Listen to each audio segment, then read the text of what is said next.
എല്ലാവർക്കും സുഖമല്ലേ? ചരിത്രത്തിന്റെ ഒരു ശേഷിപ്പ് കാണിക്കാൻ വേണ്ടി വന്നതാണ്. ഏറ്റവും മോഡേൺ ആയിട്ടുള്ള ഡിജിറ്റൽ സമയവും ഏറ്റവും പഴയത്, അതായത് സമയം ആദ്യമായിട്ട് മനുഷ്യൻ കണ്ടുപിടിക്കാൻ ഉപയോഗിച്ച ഡിവൈസും കൊണ്ടാണ് നിൽക്കുന്നത്. ഇതാണ് സൺ ഡയൽ. അതായത് 1500 BC ഈജിപ്ഷ്യൻസ് സമയം നോക്കാൻ വേണ്ടി കണ്ടുപിടിച്ച ആദ്യത്തെ ഡിവൈസ് സൺ ഡയൽ.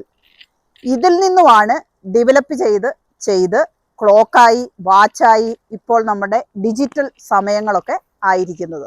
അന്ന് ഡേ ടൈം ഡിവൈഡ് ചെയ്യാൻ വേണ്ടിയായിരുന്നു അവരാദ്യം കണ്ടുപിടിച്ചത്.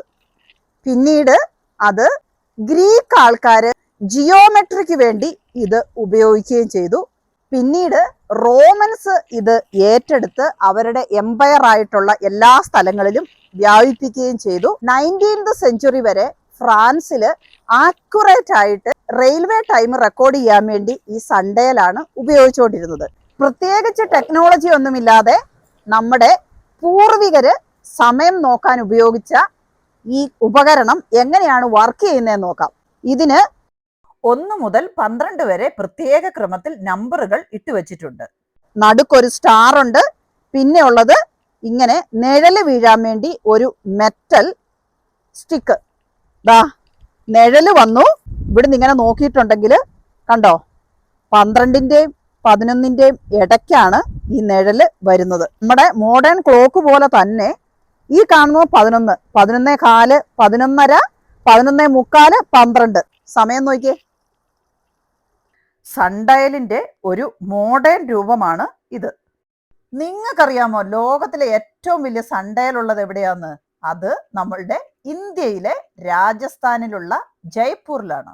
കാലം എത്ര കഴിഞ്ഞാലും നമ്മൾ ചരിത്രം പഠിക്കുകയും മനുഷ്യന്റെ പടിപടിയായിട്ടുള്ള ഉയർച്ചകളും ഓരോരോ ചേഞ്ചസും അറിയുന്നതും കാണുന്നതും നമുക്ക് എന്ത് സന്തോഷമാണല്ലേ. ഞങ്ങൾ ഈ വീട് വാങ്ങാൻ നേരം അതിൻ്റെ കൂടെ കിട്ടിയതാണ് കേട്ടോ ഈ സൺ ഡയലും.